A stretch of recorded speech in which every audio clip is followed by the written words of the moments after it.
Leemos entonces, 1 Corintios 6, 1 al 11. ¿Osa alguno de vosotros, cuando tiene algo contra otro, ir a juicio delante de los injustos y no delante de los santos? ¿O no sabéis que los santos han de juzgar al mundo? Y si el mundo ha de ser juzgado por vosotros, ¿sois indignos de juzgar cosas muy pequeñas? ¿O no sabéis que hemos de juzgar a los ángeles? ¿Cuánto más las cosas de esta vida? Si pues tenéis juicio sobre estas cosas, sobre cosas de esta vida, ¿ponéis para juzgar a los que son de menor estima en la iglesia? Para avergonzaros lo digo. Pues ¿qué?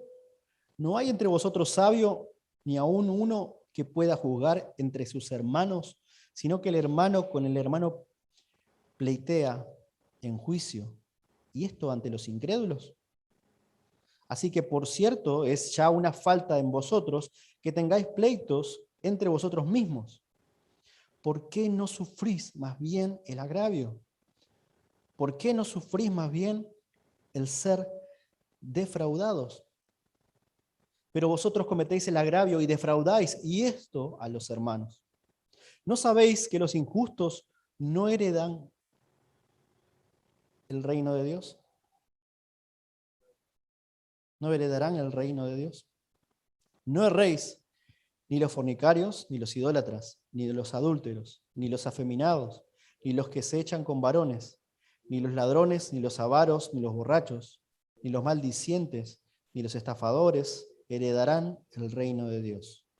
Y esto erais algunos, mas ya habéis sido lavados, ya habéis sido santificados, ya habéis sido justificados en el nombre de Señor Jesús y por el Espíritu de nuestro Dios. Recuerdan, hermanos, que venimos hablando desde varios domingos atrás, cómo Pablo tiene la necesidad de poner las cosas en orden ahí en la iglesia de Corinto, ¿sí?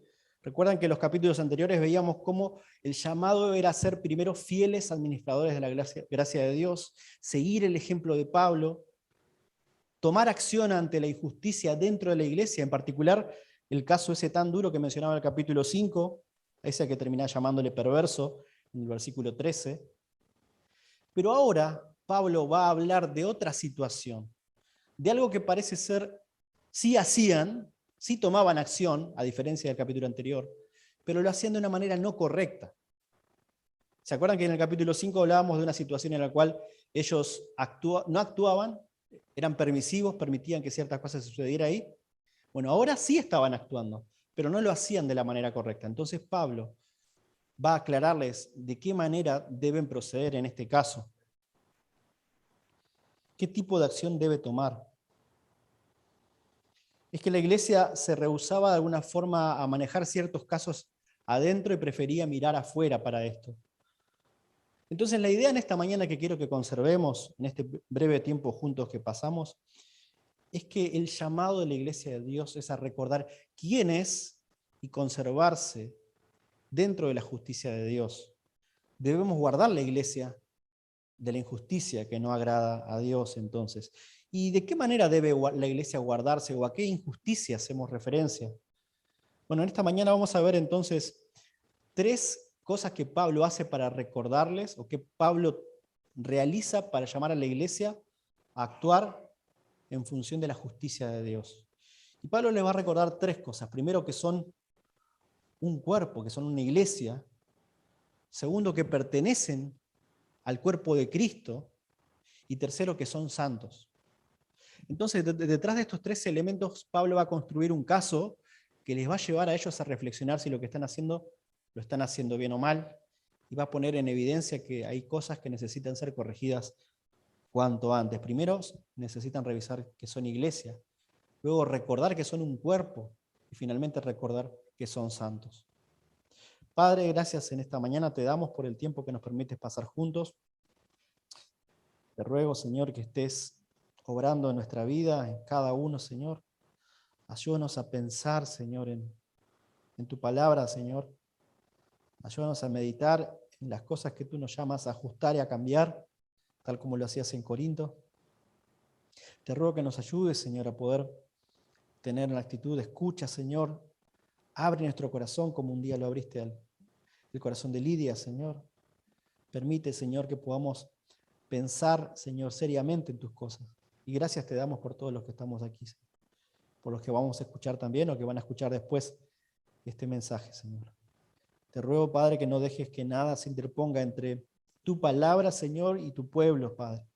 Señor, te pido de antemano perdón por las cosas incorrectas. Ayúdame a tener precisión en lo que debo comunicar, Señor. Y gracias por este tiempo. En el nombre de tu Hijo Jesús. Amén. Lo primero es que necesitamos reconocer es que Pablo no está teniendo una actitud de rechazo o de negación o de evitar el sistema legal que en ese mundo sucedía. No podemos sostener esto si lo pensamos. Por supuesto que si nos quedamos solo con este pasaje, quizás podemos decir, sí, Pablo está diciendo que no hay que ir a las autoridades cuando sucede algo. Podríamos afirmar algo así, pero sería algo que iría contra muchas partes del Nuevo Testamento. Entonces, esto no se puede sostener. El propio Pablo sometió su vida a la autoridad. ¿Se acuerdan cuando fue juzgado? Cuando viajó y tuvo que ir hasta donde estaba esperándole su lugar final en Roma. ¿Por qué lo hizo? Él se sometió a la autoridad. Pero más allá de las historias específicas, hay dos pasajes que tenemos que tener en cuenta, que el llamado del cristiano es a someterse a toda autoridad. Uno de ellos es el que aparece en Romanos 13:1, la necesidad de someternos a toda autoridad por testimonio de Dios. Y el otro es 1 de Pedro 2:13, cuando habla que por causa del Señor debemos someternos a toda autoridad. Y es muy interesante, déjenme leer este pasaje como parte de la introducción, para evitar y para sacar cualquier comprensión equivocada de lo que está pidiendo Pablo allí en Corinto. Miren, 1 de Pedro, capítulo 2, versículo 13, lo leo yo, lo podemos anotar y quizás buscar después. Por causa del Señor, someteos a toda institución humana, ya sea el rey como a superior, ya a los gobernadores, como por él enviados, para castigo de los malhechores y alabanza de los que hacen bien. Porque esta es la voluntad de Dios, que haciendo bien hagáis callar la ignorancia de los hombres insensatos. Este concepto de que las autoridades son autoridades en el mundo, me refiero, son autoridades puestas o permitidas por Dios, está presente en muchos lugares del Nuevo Testamento y Pablo no rechaza esta idea. Para entender a qué se refiere Pablo, volviendo a Corintios, es que él está, recuerden, corrigiendo una actitud que había en la iglesia. No podemos sacar ese contexto. Si lo sacamos, corremos peligro. Él está llamando a la iglesia a actuar, primero ante los casos graves. No dejen pasar eso, les dice. Pero ahora, en el capítulo 6, ante algunos casos pequeños aparentemente, que sí podrían ser perfectamente llevados adelante por la iglesia, ellos estaban prefiriendo llevarlos a autoridades por fuera de la iglesia. También la pauta aparece en el versículo 2 cuando habla de cosas muy pequeñas. No eran situaciones graves que sucedían, que necesitaban un tipo de mediación del Estado o del gobierno o lo que fuera en ese momento. O las cosas de esta vida, también menciona el versículo 3. No era algo que era grave, que necesitaba la intervención a nivel legal, una sanción grave quizás. Digo esto porque quizás detrás de esta idea podría quedarse uno con la noción de que, bueno, si pasa algo tiene que quedar en la iglesia. No, hermanos, nosotros somos parte de una comunidad que respeta las leyes de nuestro país y ante cualquier situación ilegal deberíamos nosotros ser totalmente directos. Y por supuesto, habrá perdón para la persona si la persona se arrepiente, pero tiene una responsabilidad delante de la ley, porque son autoridades puestas por Dios. Entonces Pablo en ningún momento está diciendo acá que no, que todo quede en la iglesia, como para tapar. Al contrario, le está diciendo, hay que proceder, pero de la manera correcta. Habiendo dicho esto, el primer elemento que Pablo trae aparece en los versículos del 1 al 6. Y tiene que ver con que él les recuerda que son una iglesia. ¿Por qué hago referencia a esto? Porque la iglesia, a diferencia de cualquier club o reunión social, tiene algunas características que la diferencian.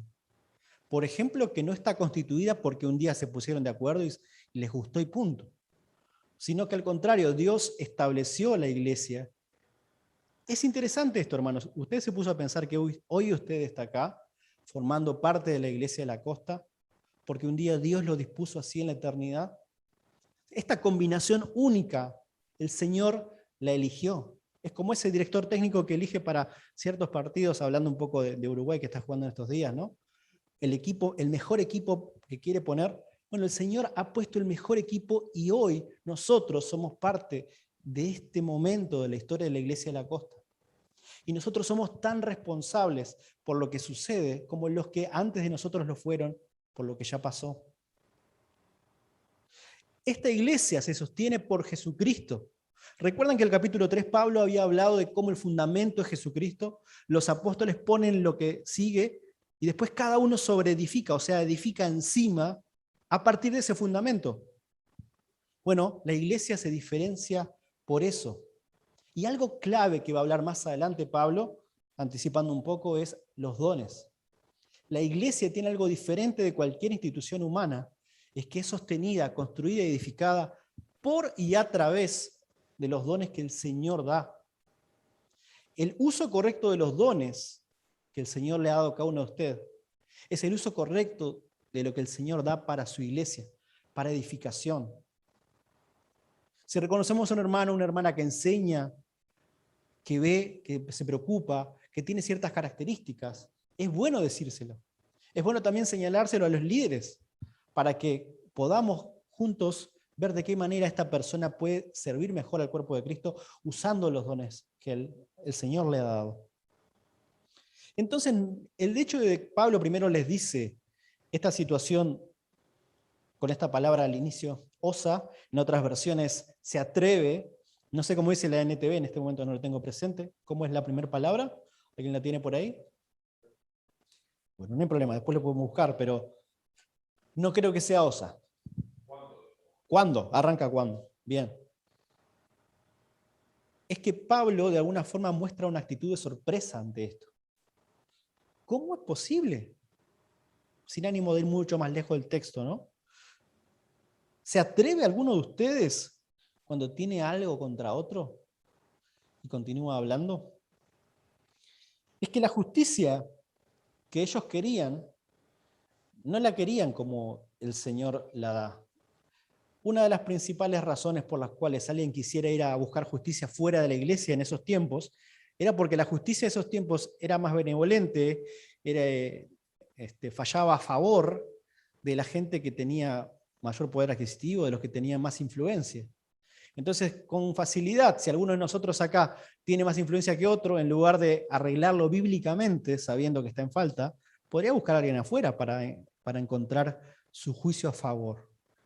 Pablo evidentemente no está a favor de esto. Pablo necesita que la iglesia sea corregida e instruida desde adentro. Este hecho de querer buscar justicia fuera demuestra una intención de no sometimiento mutuo. Esta vez no voy a hacer caso a lo que dice el pastor, el diácono, el hermano, la hermana. Voy afuera a buscar mi juicio. Me recuerda mucho a algún caso que he escuchado. No sé si me ha pasado, es posible que alguna vez lo haya hecho, pero cuando no estoy conforme con la forma en que se me trató, voy y se lo cuento a una persona no cristiana. ¿Qué clase de juicio puede emitir una persona no cristiana sobre un hecho que me pasó en mi vida dentro de la iglesia? Por supuesto que te va a decir, ¿vos seguís yendo todavía a esa iglesia? ¿Por qué no te vas de ahí? ¿Qué estás haciendo? ¿Cómo te vas a dejar tratar así? Las reglas del mundo son diferentes a las reglas que el Señor propone en su palabra o dispone en su palabra. Esa falta de no sometimiento mutuo tiene que demostrar algo para mí y demuestra en parte una falta de unidad, una falta de convivencia, una falta, como dijimos al principio, de justicia dentro de la casa, dentro de la iglesia de Dios. Algunas ocasiones, como les contaba, uno comparte el juicio esperando tener una segunda opinión, como si fuera el médico, ¿no? Fallé acá, le metí la pata y voy a alguien y me dice, no, en realidad estaba bien, vos actuaste mal, pero si no buscamos a alguien hasta que nos quedemos conformes, ¿no? Y eso sin duda lo vamos a encontrar fuera de la casa de Dios, porque muchas de las cosas que se juzgan de una manera en la palabra de Dios, para el mundo son totalmente opuestas. Otra de las cosas que demuestra esta situación de querer ir a buscar un juicio afuera es que había un desorden en la iglesia. Por supuesto lo podemos leer después, cómo había un desorden realmente grande, y antes también lo veníamos leyendo ahí en la iglesia de Corintios. No había una dependencia en los dones de Dios. ¿Por qué digo esto? Miren qué interesante cómo Pablo utiliza el tema de la sabiduría en el versículo 5, ¿no? Porque pues ¿qué? No hay entre vosotros sabio, ni aun uno que pueda juzgar entre sus hermanos, sino que el hermano con el hermano pleitea en juicio, y esto ante los incrédulos. Pablo no es casual en cuanto a el uso de la palabra sabio acá. La palabra sabiduría o la sabiduría como concepto era importante para la iglesia esta de Corintios. ¿Y cuál es el problema? Bueno, el problema es que ellos se creían sabios en su propia opinión. Decíamos que una de las cosas que quizás llevaban el capítulo 5 a actuar como actuaron era que ellos se creían más sabios o quizás más misericordiosos que el propio Dios, ¿no? Entonces, Pablo les da un poquito ahí donde les duele, le dice, ¿que no hay ningún sabio? ¿No decían que había sabios ahí? Y ahora resulta que no hay nadie que pueda juzgar esto de una manera correcta. Entonces Pablo les llama a mirar adentro y les dice, ¿son o no son una iglesia? Les está mostrando, no hay unidad suficiente, no confían en los dones que el Señor ha entregado a su iglesia para gobernarla, no hay sometimiento. ¿Qué está pasando? ¿Son o no son una iglesia? La siguiente sección, del 7 al 8, esos dos versículos, muestran cómo Pablo también les indica o da indicios de que habla de que son o deben tener presente que son un cuerpo. ¿Por qué esa diferencia entre iglesia y cuerpo? Porque Pablo acá en el versículo 7 y 8, en estos dos versículos, habla acerca del agravio que sucede o que se da, el daño que se da dentro de la iglesia, dentro del cuerpo. Yo cambio un poco el énfasis de iglesia a cuerpo porque algo ilógico sería que un cuerpo se dañe a sí mismo, aunque muchas veces lo hacemos si se ponen a pensar, ¿no? Yo sé que no tengo que comer tanto tal cosa y de pronto me doy un atracón, o vengo tomando bien la dieta, el lunes empiezo, lo arranqué bien el lunes, y el jueves ya estoy ordenando, en pedido ya una pizza con hamburguesa arriba, ¿no? No sé si existe tal cosa, pero... Amén, dice uno. Bueno. ¿Cuál es el problema? El problema es que, en definitiva, nosotros atentamos muchas veces con nuestra salud. Hermanos, la verdad es que nosotros no podemos hacer algo sin evitar dañar nuestro cuerpo. Indirectamente o directamente lo dañamos siempre. El tema es cuando negligentemente lo hacemos, ¿no? Cuando yo sé muy bien que no debo hablarle así a mi hermana, a mi hermano, y lo hago. O yo sé que no debo actuar de esta manera y lo hago. Ese es el problema, porque la diferencia, o el motivo por qué yo diferencio acá iglesia de cuerpo. Miren el 7 y el 8. Así que, por cierto, es ya una falta en vosotros que tengáis pleitos entre vosotros mismos. ¿Por qué no sufrís más bien el agravio? ¿Por qué no sufrís más bien el ser defraudados? Y el 8, hermanos, apunta al corazón. Para mí este versículo es el corazón de toda la sección.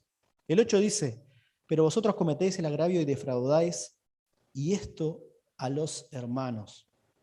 Porque ¿qué sucedería si es que no hubiese un daño a mi hermano? O si los de la iglesia en Corinto no dañaran a sus hermanos. Probablemente no habría ninguna necesidad de juzgar algo. O sea que la primera parte de los versículos 1 al 6 no existirían. Pero como hay un daño, entonces se desencadena el mecanismo de yo voy a juzgar o que busque o que me juzgue quien yo quiera. El corazón del problema es ese, aparentemente. El problema era que no estaban dispuestos a sufrir lo que otros les hacían, al contrario, buscaban justicia a su manera. Estaban dispuestos a sacrificar a otro hermano con tal de ellos salir vencedores, salir bien parados. Lo que pasa es que yo recuerdo prácticamente desde la escuela, tengo esa noción de, ¿y qué le dijiste?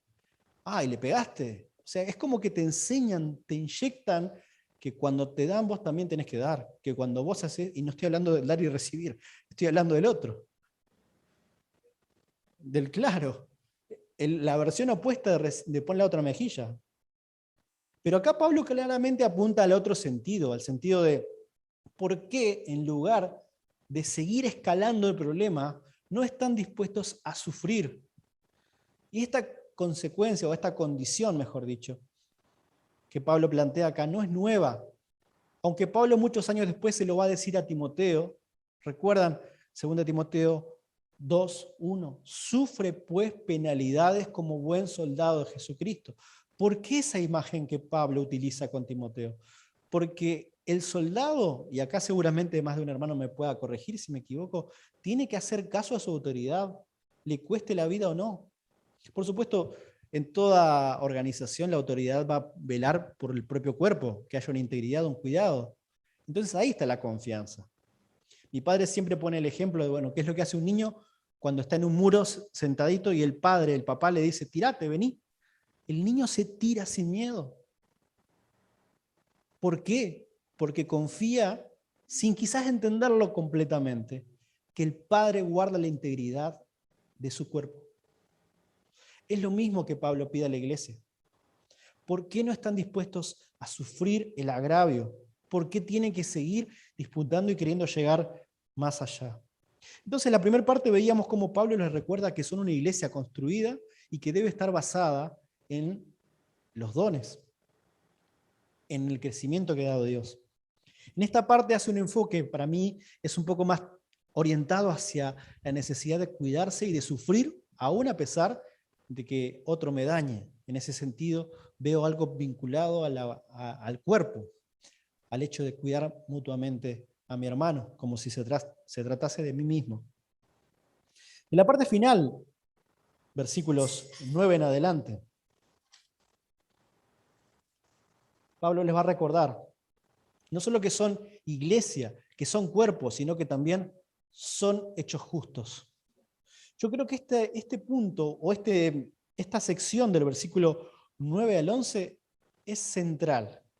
Central porque yo no me hubiese imaginado que termine, después de citar tantas conductas horribles, al menos que públicamente son, no sé si a alguno de nosotros, por ejemplo, le gustaría reconocer que es así, ¿sí? Pero que el Señor sí sabe.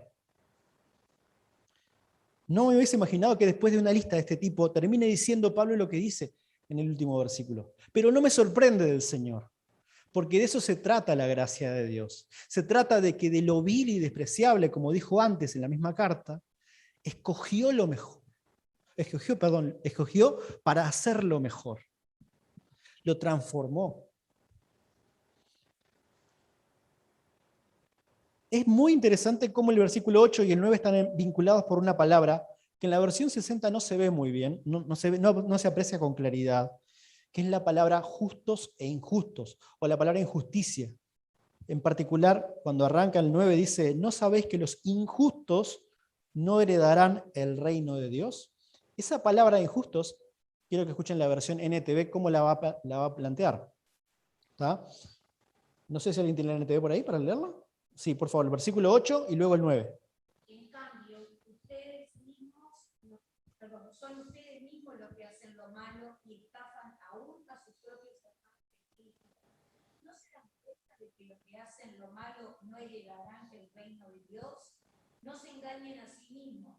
Los que se entregan al pecado sexual o rinden culto a ídolos o cometen adulterio o practican la homosexualidad.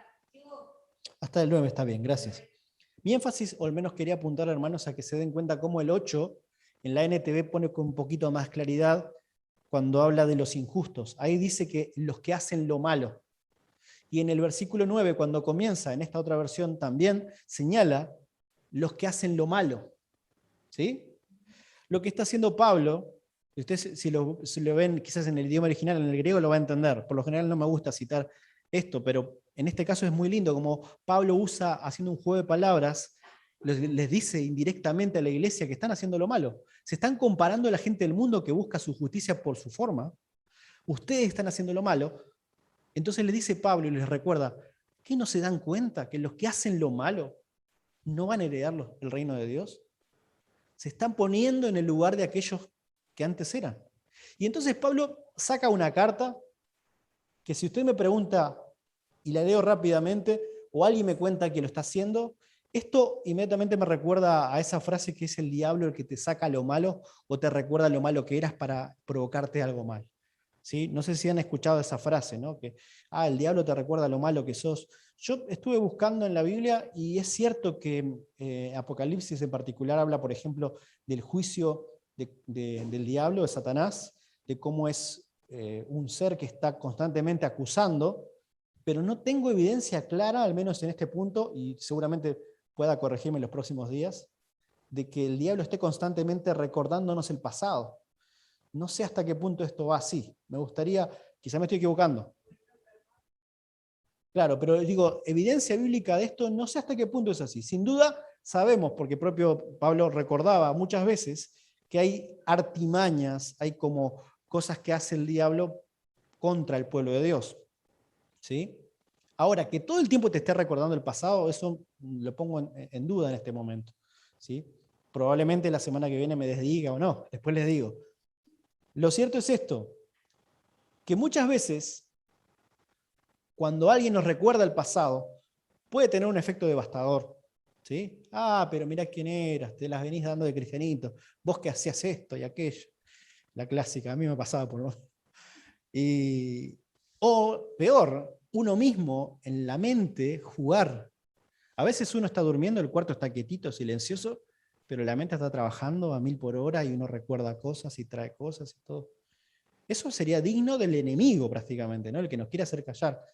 Pero acá Pablo lo utiliza en favor del Señor, porque Pablo quiere traer un contraste fuerte, enorme, entre lo que antes eran, entre lo injustos que eran, contra lo que ahora se supone que deben ser. Porque ellos son hechos justos. Ellos son santos o santificados y en proceso de seguir santificándose. Después de esta lista, el versículo 11 dice, y esto erais algunos, mas ya habéis sido lavados. Gloria a Dios. ¿Sabe por qué?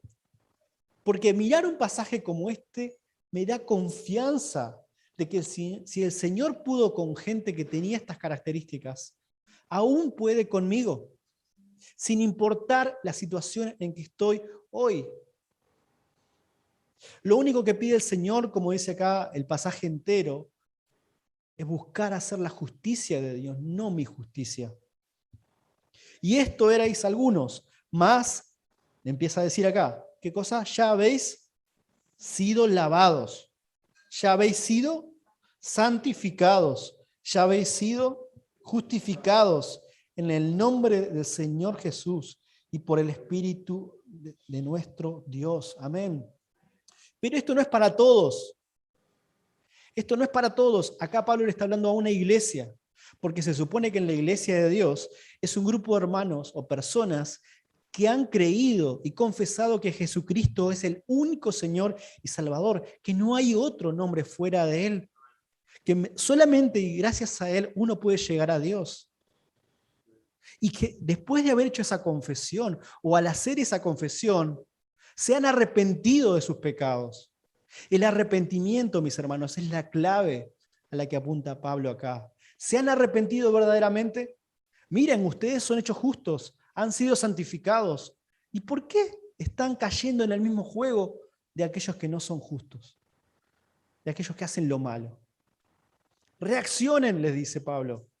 Dense cuenta, eso no es ser iglesia. Y el llamado para nosotros sigue estando hoy, hermanos queridos. ¿Cuántas veces sin querer o queriendo actuamos tal cual como actúan los que no creen en el Señor? Con palabrotas, con pensamientos, con conducta, con hábitos. ¿Cuántas veces? El Señor nos ha lavado, si nos ha lavado y nos ha limpiado, eso implica que hemos sido cambiados, hemos sido transformados. Y hemos sido hechos justos, ahí dice la palabra, ¿no? Justificados en el nombre del Señor Jesús. Hermanos, el llamado de Pablo sigue estando presente y vivo hoy. Somos una iglesia. No estamos acá por casualidad o para jugar a algo los fines de semana o entre semana. No. Somos un cuerpo. Necesitamos velar y estar dispuestos y disponibles para poder sufrir, aún en el peor de los momentos. Y somos hechos santos. Recuerde con alegría o con tristeza lo que era antes de venir al Señor. Y mire con gracia y con amor y agradeciendo al Señor por lo que Él está haciendo y va a continuar haciendo en su vida. Pero que el pasado realmente quede atrás. Cada día debemos tomar nuestra cruz y arrepentirnos, ¿no? Que sea así realmente. Porque el Señor quiere una iglesia como Él quiere, no como nosotros queremos. Entonces, hermanos, que realmente podamos demostrar todo tiempo que somos una iglesia, que somos un cuerpo y que hemos sido hechos justos, que somos santos. Que cada día andemos de esta manera delante de cada persona que transita alrededor nuestro. Oramos para terminar y compartimos la cena en este momento. Gracias, Padre, por todo lo bueno que has hecho en nuestra vida, Señor. Gracias porque miramos el pasado, Señor, de las cosas que nos complacían, Señor, y que las rechazamos y las detestamos ahora, Padre. Ayúdanos, Señor, a poder cada día matar un poco más de ese pecado que continúa vivo en nosotros en algunos casos, Señor. Te ruego, Padre, que nos ayudes a tomar nuestra cruz cada día, Señor, y seguirte. Gracias por el ejemplo de la iglesia en Corinto, Señor. Una iglesia, Padre, que con tantas dificultades, con tantos defectos, con tantas cosas, Señor, que tú has permitido, Señor, hoy nos enseña muchas cosas, Padre. Te rogamos que tú nos permitas tener, Señor, la facultad de decirnos iglesia realmente, Padre. De mostrarnos como un cuerpo, Señor. Y de que todos nos puedan ver, Señor, que somos justificados por ti, Padre. Gracias por este tiempo, Señor. Bendice todo lo que continúa, Señor, y te agradezco nuevamente por tu palabra, Padre. En el nombre de tu Hijo Jesús. Amén, Señor. Amén.